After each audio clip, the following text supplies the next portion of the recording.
Buried deep in the Irish tax and permitting code, there's a hack. There's a way you can buy great real estate in Ireland at as much as 29% off. This is a recording of a members-only event. The first time ever on YouTube I've shared something like this. This speaks to the scale and the urgency of the opportunity here. Hang around. I also share a QR code in the event that links straight to my latest report about the full Ireland opportunity.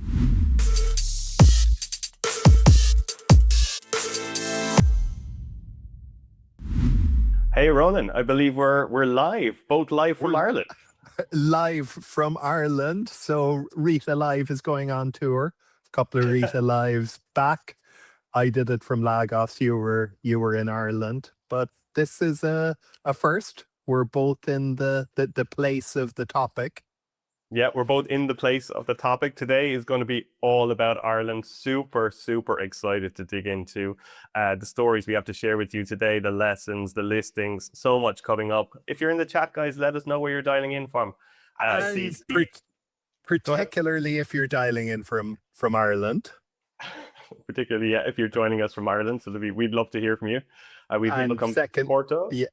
Yeah, and secondly, if you're Irish American, because your ancestors just 9 minutes in that direction is Cove Cathedral, and that was the last thing that your ancestors probably saw before the ship took off into the wild Atlantic. Incredible, and what a transformation to that place, Ronan, from what it was to what it is today. Just incredible. Yeah, absolutely. Yeah, from what it was to what it became under British rule, to its collapse, to its post-industrial decay, to its recovery, which I guess to a certain extent, Ciaran, is a microcosm for a lot of what we're going to talk about here. Yeah, so let me just run through it with you guys, what we have planned for today. We have so much fun stuff to get to.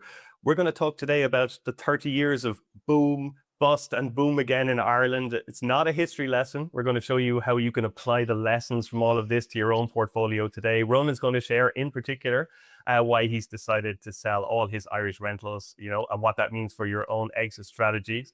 But we love Ireland, and we're also going to talk about what might make sense for you in Ireland today. If Ireland is your profile, if this is a place you'd like to own, we're going to show you some very, very, very cool listings. And we're going to give you a little bit of a hack if you want a part-time base here that could save you a bit of money in terms of where to look for listings. So a lot to dig into. And don't forget to ask your questions in the chat. I'll be putting them to Ronan throughout the event. We're going to dive in just one sec. I have two housekeeping notes, Ronan, two very positive housekeeping notes. One is, since we had our last Read Alive, we had the gathering and it sold out in hours, and we're absolutely ecstatic. Can't wait to welcome 350 Rita lifetime members to Panama City next February.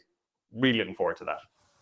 Absolutely delighted to be heading back to Panama and looking forward to seeing many of you there. And then the other note, Ronan, you've just we have a new deal. We have a new Rita members only deal, and in one of the most beautiful places on earth. So exciting.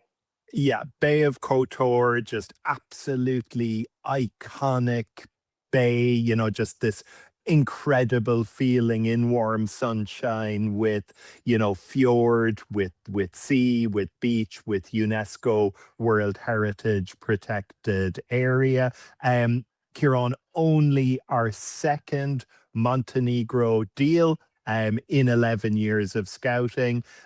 Best in class real estate, Rita grade real estate is truly scarce there. We've got another bite at it. So very excited that's coming up imminently. Yeah, absolutely, guys. Stay tuned to your alerts. You'll be hearing more about that very soon. But today, Ronan, we're talking about Ireland. And, there's one place I wanted to start here, because people may not associate Ireland with the Rita beat, but actually, this is where you found some of the very, very best deals in the history of Rita. And there's one in particular that I want you to start off by telling us the story of, because this might be the deal. Frankly, if I could go back in time, this might be the one I'd buy, because it's just insane. It doesn't make any sense. And I can't wait to hear you tell the story. Yeah, so Ciaran, this is Adare Manor in County Limerick. Everyone, I implore you to go to adaremanor.com now. Check out how much it would cost to stay there this weekend. You're looking at rooms between 6,000 and 9,000 euro a night this weekend. Back in back in the early 10s, 2012, 2014, we could buy townhomes here from €122,000. Townhomes over 3 floors, 3-bedroom townhomes, in a courtyard that's immediately adjacent to the main hotel and golf clubhouse.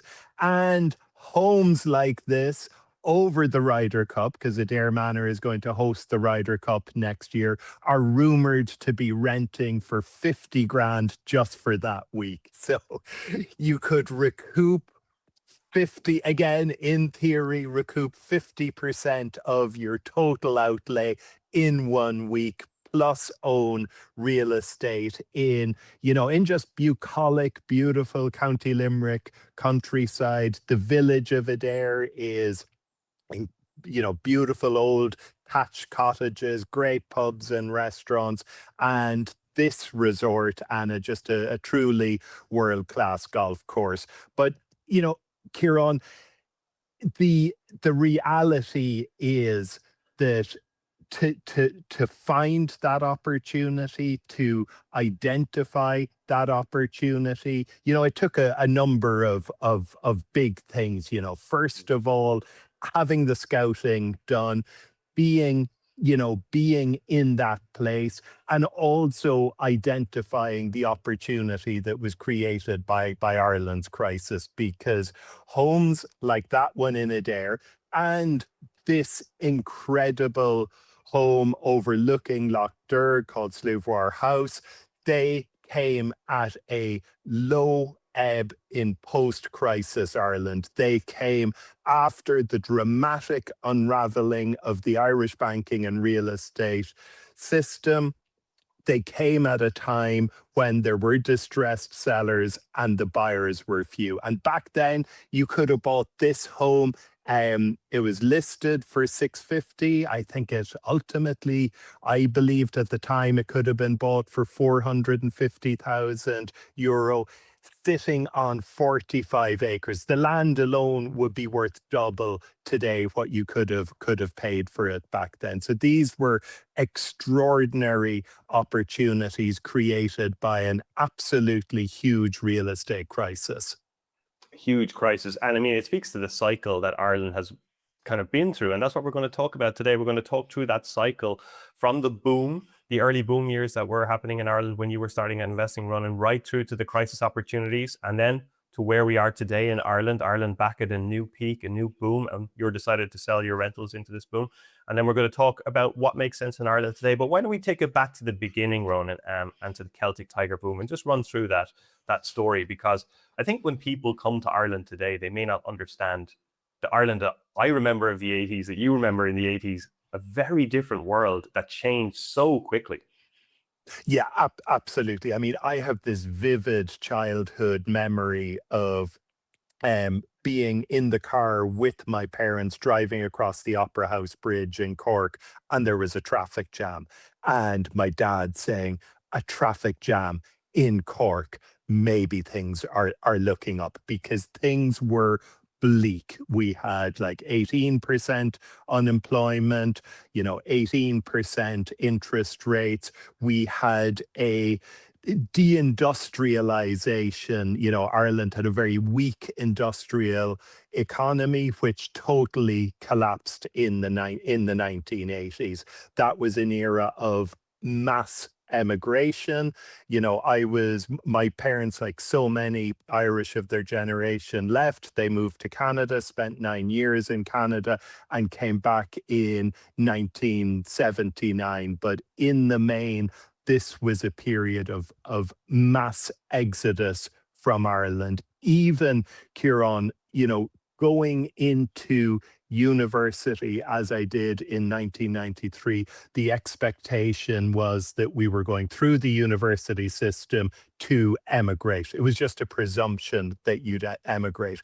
And by the time I finished university, things had shifted. Ireland was finding its niche as a base for global multinational corporations. And, there were a few things at play. There was a brewing trade war between the US and France. So, US corporations felt the need to have a European base, that European operations would be run and manufacturing would happen from within Europe. Ireland also dramatically reduced its corporation tax. So Ireland just slashed its corporation tax right down to 10%. It subsequently drifted back up to 12.5%. And then Ireland also had like key strategic advantages. English speaking, culturally, it's a place that for Americans and American corporations, it was culturally very, very comfortable to be. Very highly skilled labor force, but also with the huge diaspora that could be pulled back to Ireland. So this was one of the first kind of catalysts that sent Irish real estate on fire, was the return of the diaspora. And that happened before we saw major emigration to Ireland, initially from Poland and places like that. Yeah, but you did something interesting, Ronan, which is when Ireland boomed, you know what I mean? You were starting out, you were out of college, you were investing, but then in 2004, 2005, you decided to sell some of your properties and to look overseas, And I guess the lesson we learned there is that like, you can't help where you're born, right? You can't be born into a real estate boom, but you can go find them once you know the kind of the strategies to know, once you know the kind of factors to look for.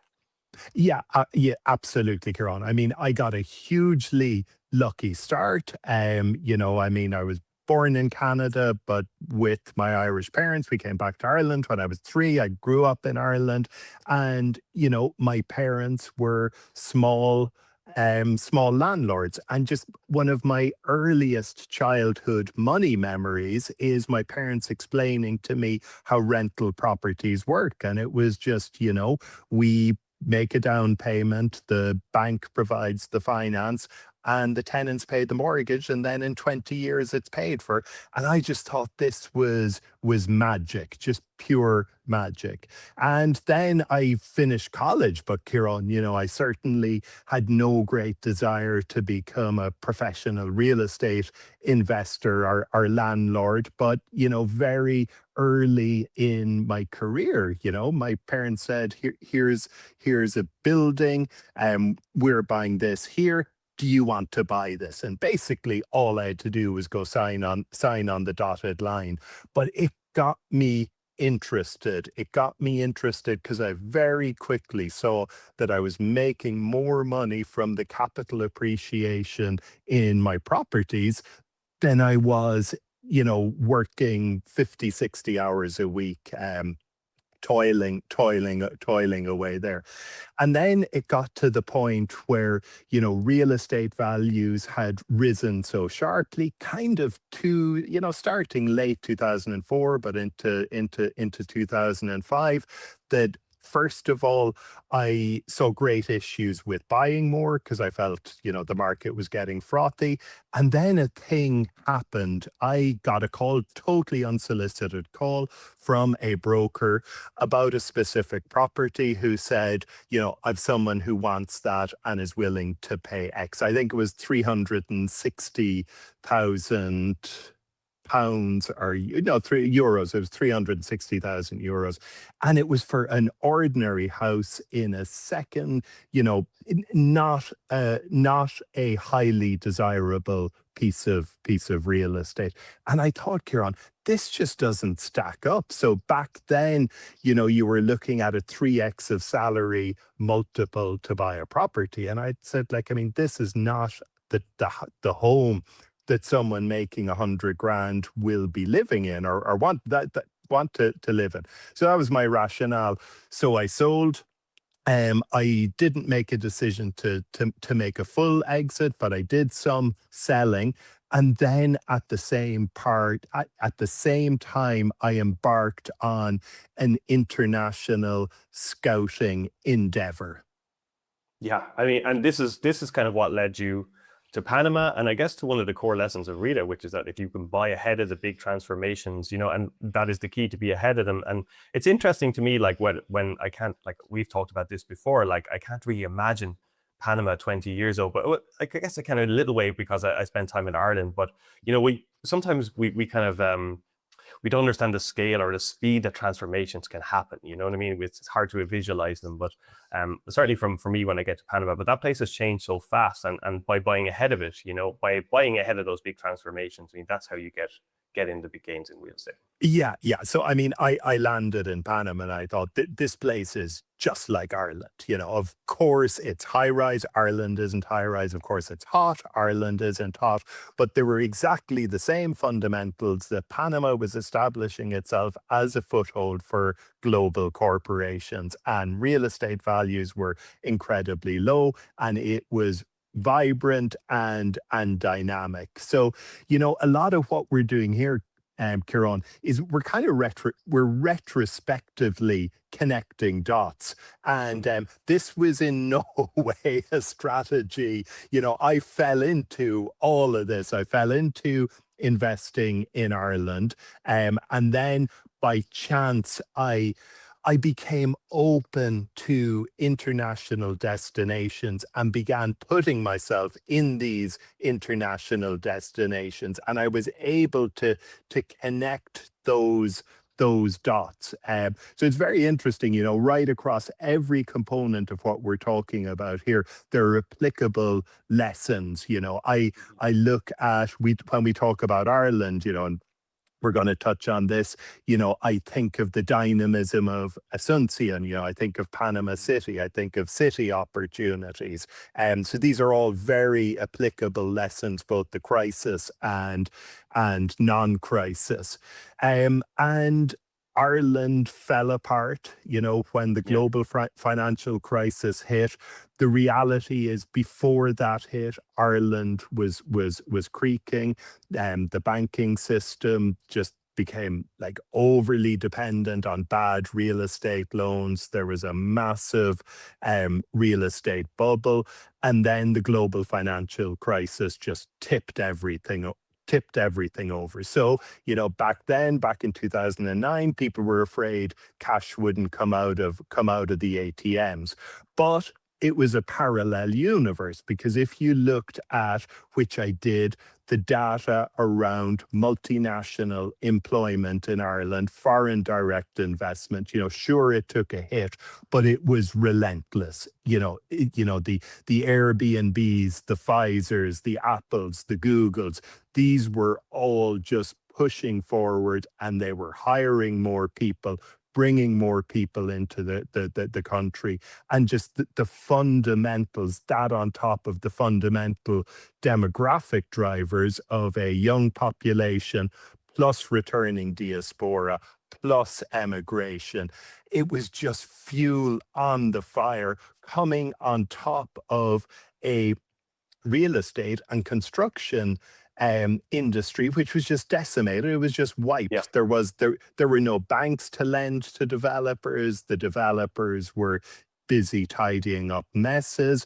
The permitting process, just became horrific, the regulation. So it was always going to be a perfect storm of two things, depending on how you look at it: an opportunity to make a ton of money, and also a massive housing crisis and huge social problem that's been created in Ireland because of this whole mix of factors. Yeah, absolutely. As you say, kind of the roots of the current housing issues in Ireland, and some of the reasons why you're choosing to sell your Irish rentals are kind of rooted in what happened around the crisis. But, you speaking there about the fundamentals of the market and how that kind of helped you to find crisis deals. And that's kind of, I guess, never waste a good crisis, as the slide said.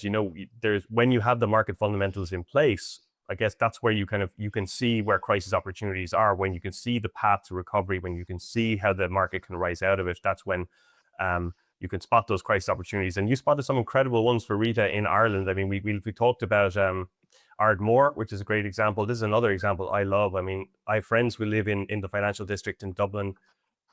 The rents are incredible. The idea that you could have bought 2-bed apartments there in the low 100s, just a little over a decade ago is mind-blowing now.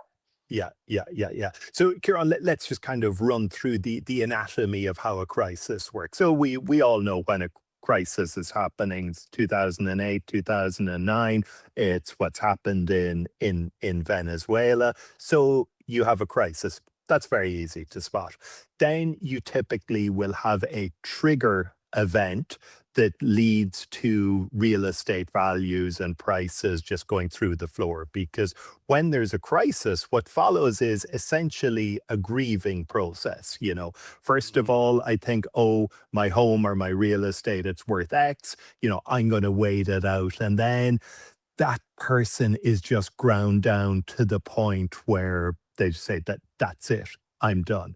In Ireland, the big trigger event was banks dumping inventory. So banks sat on inventory right up to 2010, 2011, with things accelerating then in 2012 and 2013. So particularly foreign banks, it became a problem for them to have any Irish exposure. So you had foreign banks who just said, I just need to dump this inventory that's on our books because it's causing a global problem. And in reality, it's a tiny problem. So that was the trigger event that caused values to absolutely crash. But then the next question is, at that crashed price, is this a good deal? So, we're excited about Isla Margarita as an example of a crisis market, but I'm not yet saying that it's now a buy, because those full set of circumstances that would trigger it being a buy, like the foreign investment and major resort groups coming in, hasn't happened yet. In the case of Ireland, it was very easy to spot if you looked at the employment data, if you looked at the demographics data, if you looked at foreign direct investment and growing multinationals, to be able to buy those condos at that point, it was just an absolute no-brainer.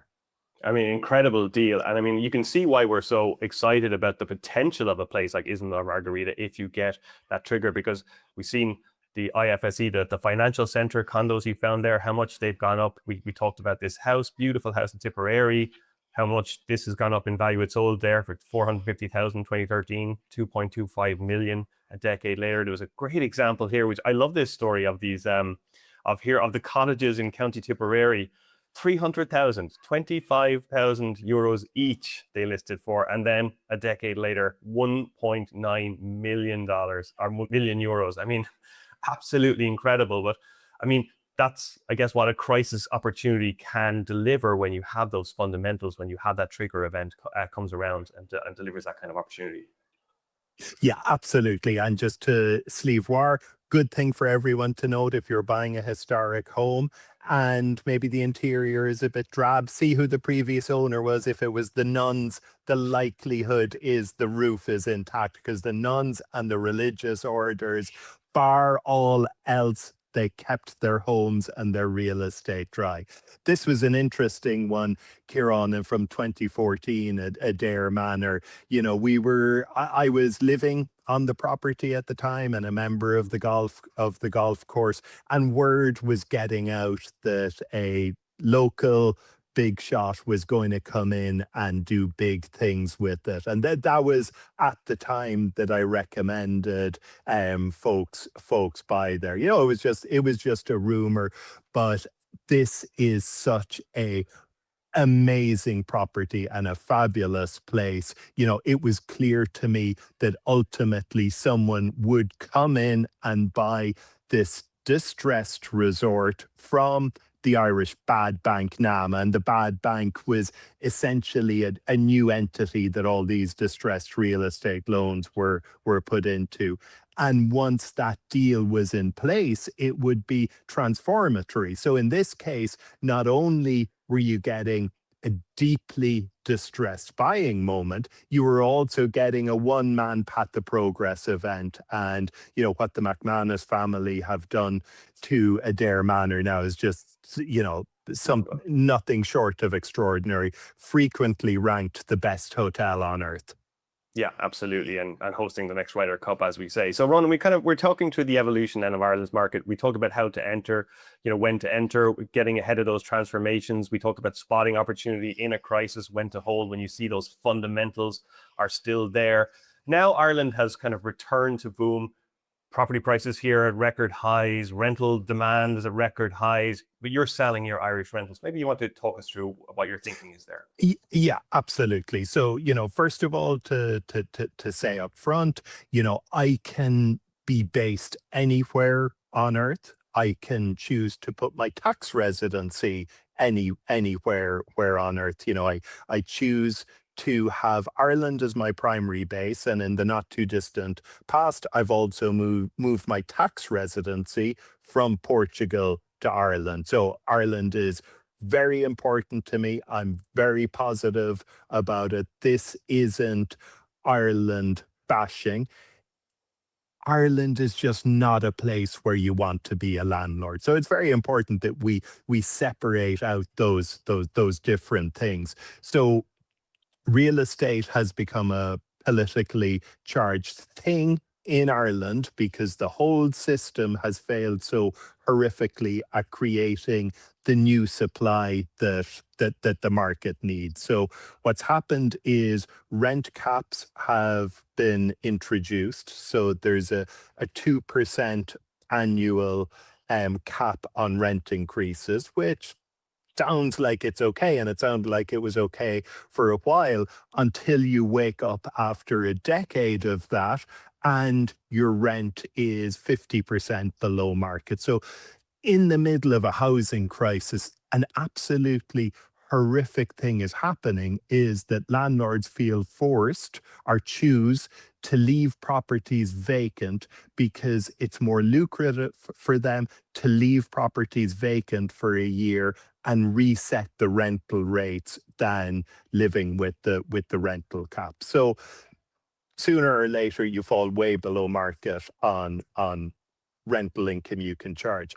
And then, Ciaran, there's the next piece, which is how much of that rental income we get to keep. So in Ireland, rental income is just treated as ordinary income, which comes in at 52% from a very, very modest base. So you're paying 52% with very, very harsh accounting treatment on things like depreciation. So Americans here will be, used to buying a new boiler or a new fridge, and you just immediately write that off. Here, we've just long, cumbersome depreciation schedules. So in reality, I'm paying more than 52% of the net income. Then there's the control issue. I feel like I'm losing control of my real estate because it's incredibly onerous to have a tenant leave. It's incredibly onerous to ask a tenant to leave. And secondly, the government is mandating a whole load of standards for my rental properties that don't apply to my personal properties. So it's considered not squalor for me to live in a property that has certain things, but to rent that property, Big Brother is in poking around, mandating changes. Now, then you have the next problem. The local authority comes in and says you need to do A, B, and C. And that, in theory, seems pretty straightforward, except there's no one available in Ireland to do that work because we don't have houses for people to live in. So it's a really, really messy, and it's a very unfortunate situation, but it's a great time to sell. And luckily for us, Ciaran, we're in a position where the world is our oyster. So I get to redeploy that capital elsewhere in the world on the Rita beat. And also I'm scouting for a vacation home in a scenic part of Ireland, which I think will be a great store of value, which I think will just be a good, solid, long-term asset to hold. Yeah, I mean, it's kind of fascinating, Ronan. I guess if there's a key takeaway there is when you have a property as an investment, and it's not like part of your lifestyle. It's not something that you're using. When you have it as an investment, you need to think about factors like that holding cost, like the risk, like how your income is treated, because the world is your oyster. Just because it's your home market, just because you might feel a certain sense of loyalty to it, just because you might have started there, is no reason to stay invested long term when it's not when your capital can be treated better elsewhere. Yeah, exactly. And this is all down to the profiling of yourself as well. So, for the longest time, I thought I'd always hold my Irish rental portfolio because I thought it was the lowest risk part of my portfolio. Now I think it's the highest risk because that control is being eroded. Now, a couple of kind of random technical nerd points.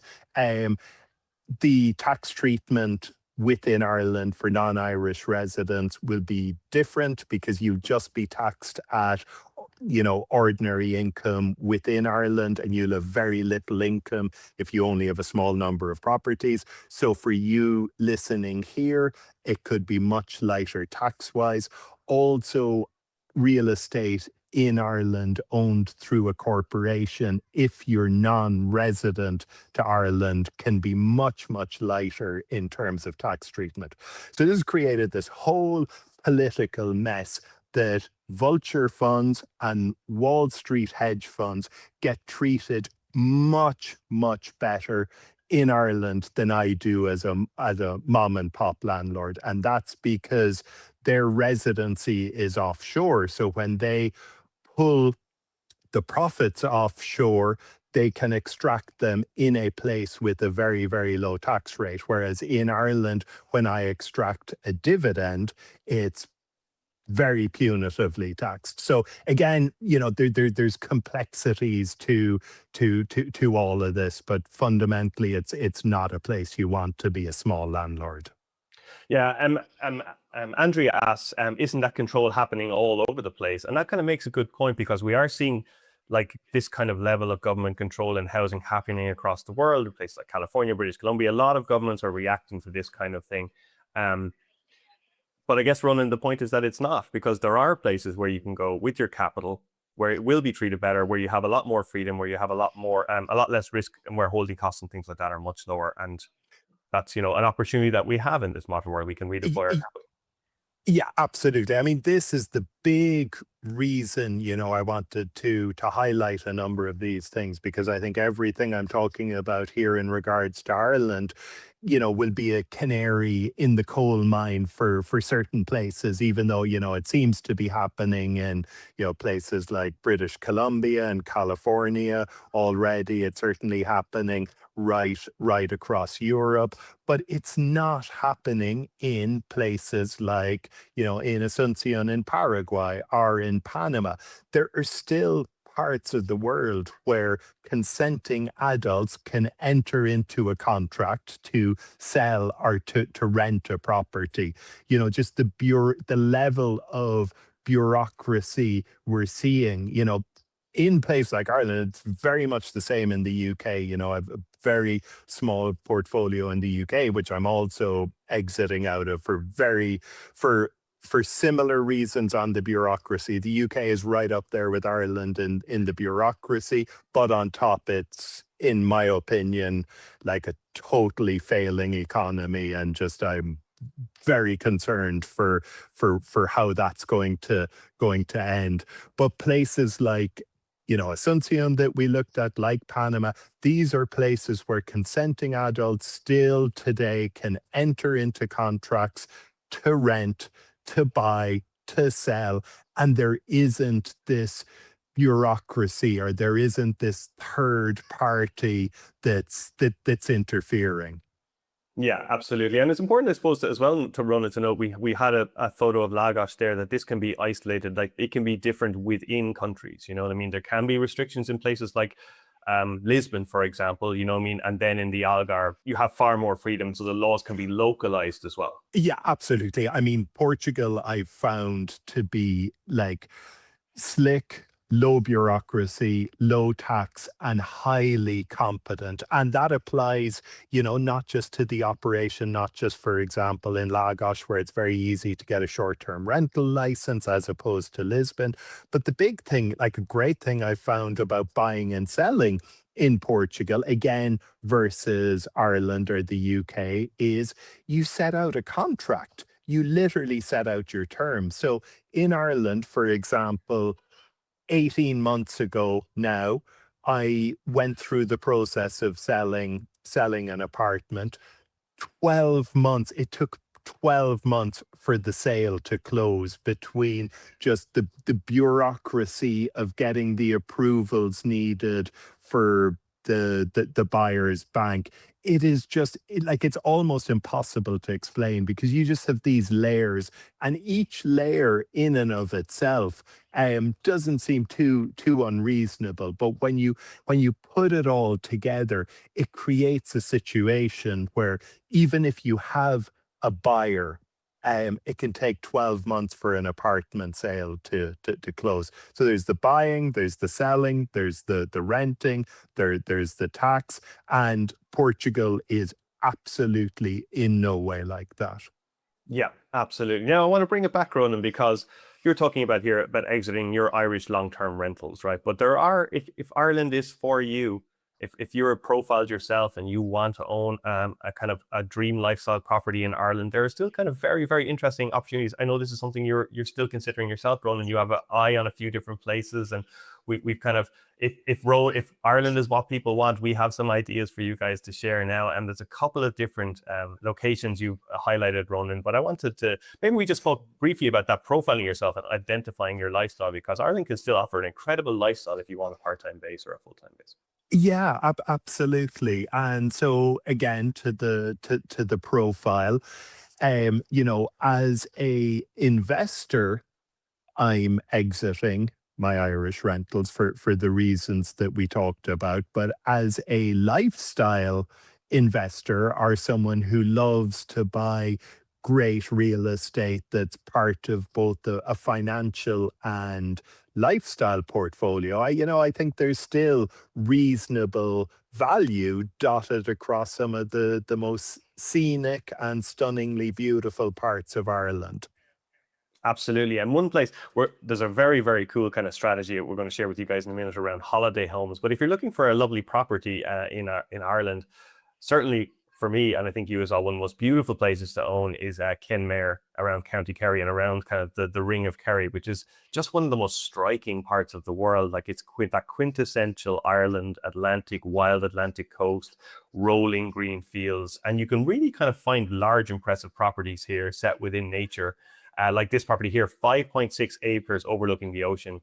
Not completely inexpensive, but really you can find really beautiful properties in these areas. Yeah, yeah. And to a certain extent, Kenmare and the Beara Peninsula, it's like that idea of the complete Irish destination. So you've got a charming, beautiful, welcoming town, amazing restaurants, pubs, luxury hotels. You have that like subtropical, quiet Bay of Kenmare water, and then you round the point and you have the wild Atlantic. So, you've got, for me, you've got great golf, you've amazing golf in Waterville, which isn't terribly far, and you've a couple of nice inland courses in Kenmare, amazing hiking, great lifestyle, great people, English speaking, just very, very appealing. Also with, in terms of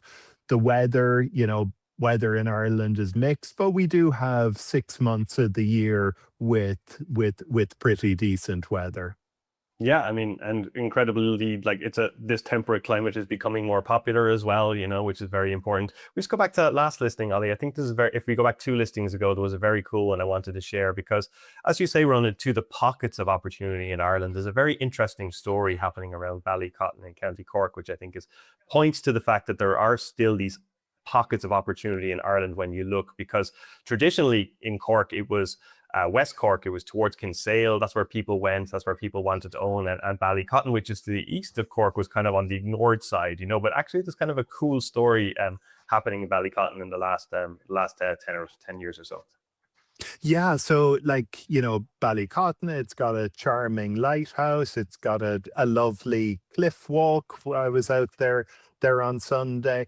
But, a very interesting thing has happened over the last few years. There was a local guy who moved to the UK, done good, made a ton of money, came back and started doing a bunch of these projects, like turning an old church into an entertainment destination and restaurant, also building another restaurant, renovating a bunch of real estate. Meantime, this was happening at a time when Kinsale, which was the kind of the primo coastal town outside Cork City, was just getting totally maxed out in terms of waterfront, water view real estate, to the point that now you're looking at kind of 2 to 3 million for almost anything decent with the sea view. So this was the kind of the overlooked Kinsale. And Kinsale was always known as, the gourmet and food capital of Ireland. But meantime, all around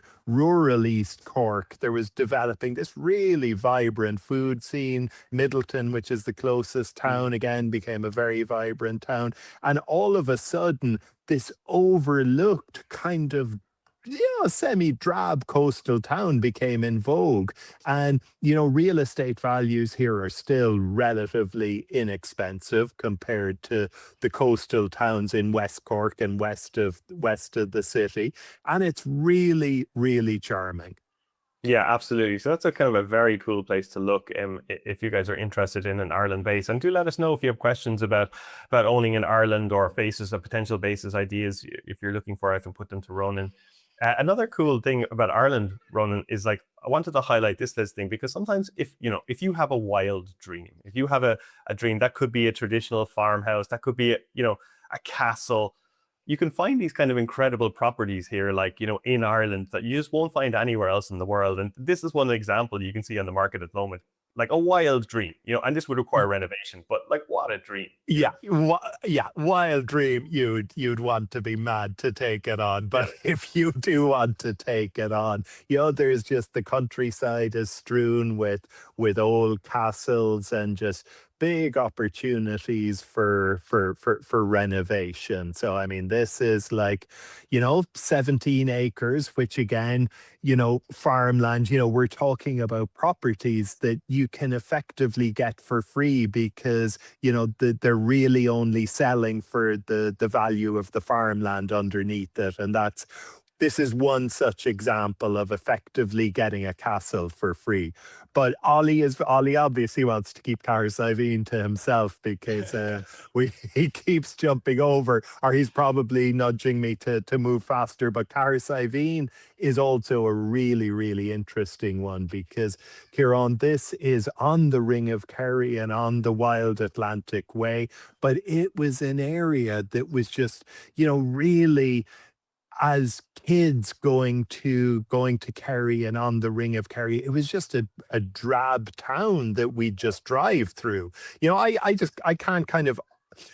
can't put together my perception of Carsiveen with what I see today, because I just viewed it as this really drab town you drive through on the way to somewhere. But the surrounds are stunningly beautiful. You have Valentia Island, which is fabulous and amazing Atlantic views, these coves with these white sand beaches and just turquoise water. But this is an area that's been overlooked and where there's still really, really strong relative value. Yeah, absolutely stunning part of the world, and very popular with tourists as well in summer. So if you wanted to have get a little bit of rental income, short-term rental income from your property, that's a place where that would be possible with the right property. And there's a real niche for high-end short-term rentals. The short-term rental stock in Ireland is very low quality. It's generally, people just have a holiday home here that they come and spend some time in the summer. It's not high end. I've seen a number of people get into high end short term rentals on the Ring of Kerry and do extremely well. Absolutely. And Teresa asked Ronan, are there other towns near Cork, Middleton, and where else that you would like, that you kind of would look to for a lifestyle base, for a nice property? Yeah, so I mean, they're like all all over Cork. So first of all, I mean, Cork City, could be a workable place. It is a very, very kind of small and manageable city, a great base. You could go east, or you could go west past Kinsale, or maybe to the market towns of Clonakilty and Bandon, and also Skibbereen. So I mean, really that's a profiling question, because outside of Kinsale, which is really, really nice but just incredibly expensive now, the market is largely mature, and so it comes down to what you're looking for. Yeah, absolutely. So Ronan, let's finish today by digging into that holiday home strategy. Now, this is a really, really cool strategy, and that could save you a good bit of money if you're interested in a part-time base in Ireland. And that is kind of the key thing here, a part-time base. Ronan, what's this strategy about? Yeah. Okay. So first of all, let's define what a holiday home is. And a Yeah. holiday home in Ireland is a very particular thing that's defined by its permitting. So within typically resorts, well, not universally, but within vacation oriented areas, a special type of permitting was created whereby homes would get planning permission or permits on the basis that they're going to be made available for short-term rentals. So it was back in the day when the government was trying to facilitate the creation of more tourism infrastructure. Now, these homes, under their permitting, cannot be lived in year round. So, in theory, based on their permitting, you can't live in them for more than 6 months a year. Now, that's the rules. Never, there's like zero case of anyone ever having the single bit of issue from the planning authority for living in a holiday home year round. But the big thing is, Irish people generally can't get mortgages on them. So you're not competing with, first time buyers. You're not competing with locals. Also, they're frequently in resorts or kind of touristy areas that don't suit locals who have kids, who need to go to school, and they're just not set up. So they don't compete with that type of regular market. So, for example, just down the road from me here, there's a resort called Castlemartyr, really nice golf course, Michelin star restaurant, amazing resort, really nice village. And they've had these fabulous homes in there listed from under 300,000 euro, from around the 260 to 270 euro bracket. And that's because, they're not competing with the local market.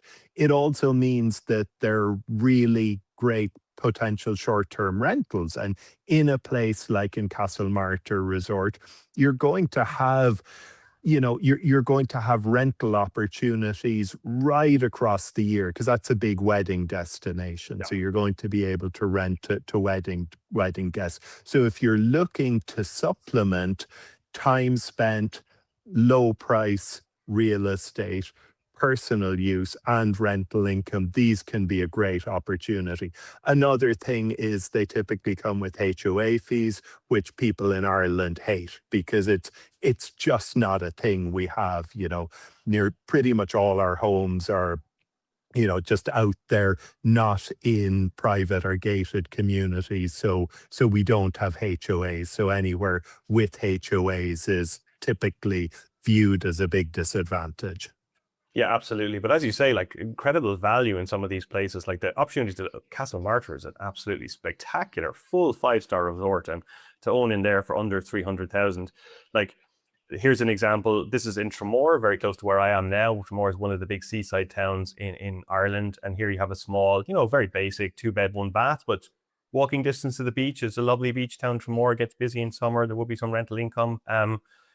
So these kind of opportunities do exist when you look into this section of the market. We also have one, I think, this is near Kinsale. As you say, Ronan, Kinsale prices there quickly rise above $1 million, for anything kind of nice and big. This one right by the coast, views of the coast, in holiday home community for in the 400s. So it kind of shows the scale of the opportunity there.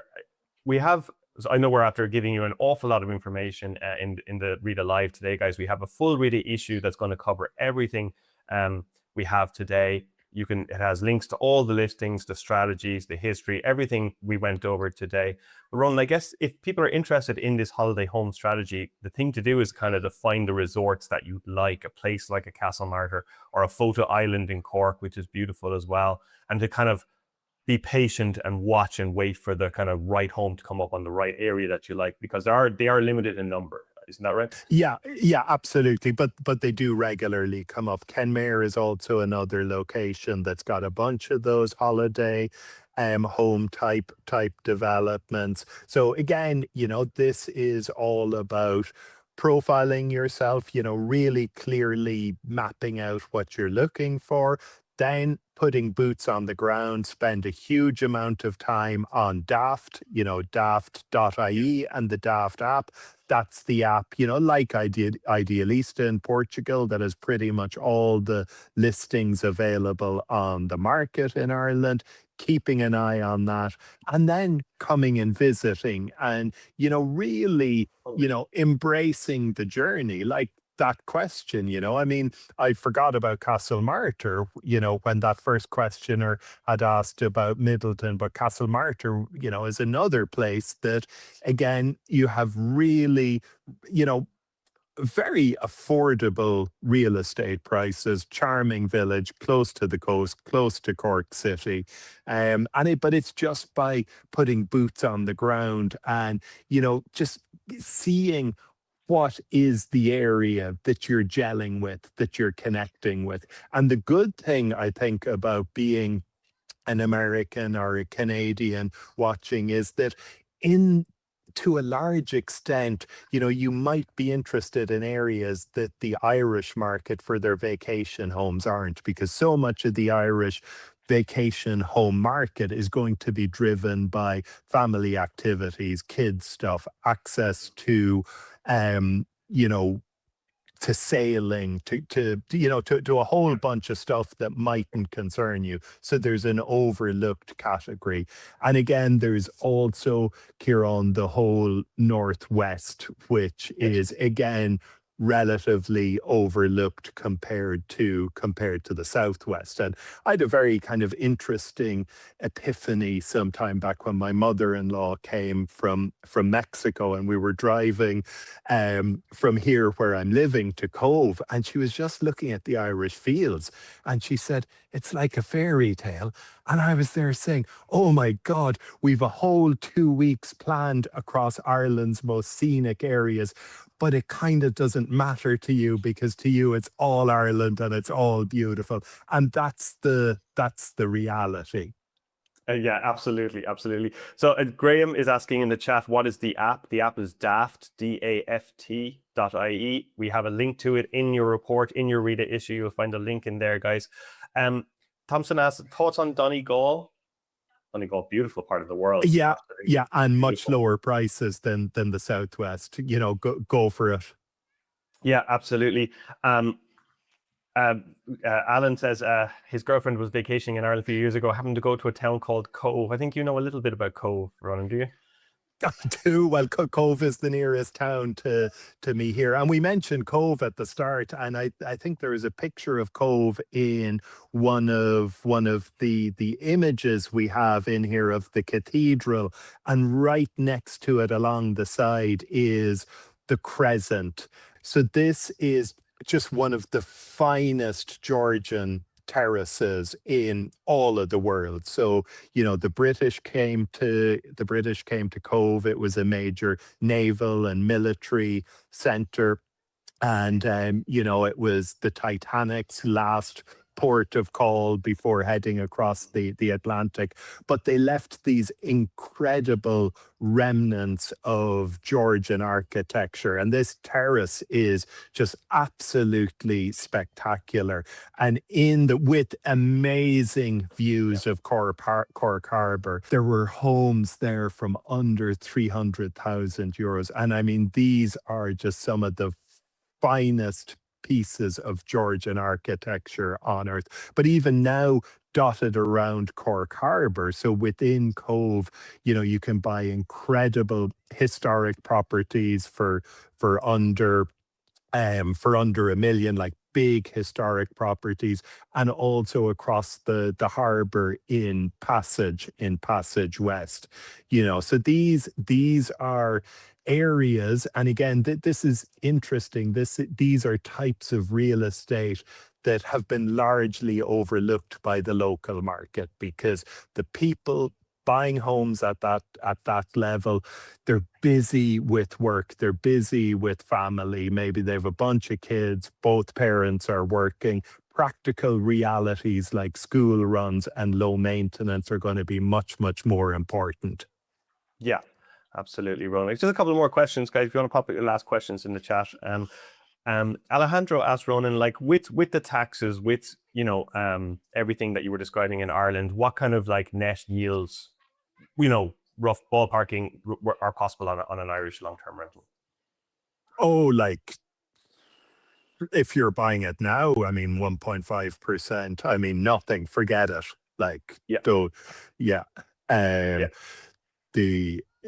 I mean, I'm exiting from a base where real estate I bought historically for a fraction of what it's worth today.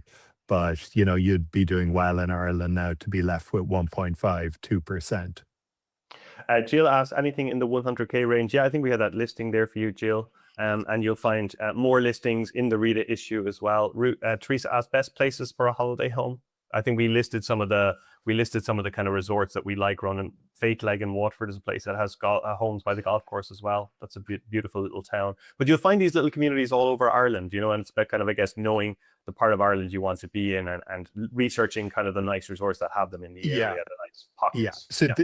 So this is very much a profiling, figure out the broad area that you're going to want to be, and then the pockets within that.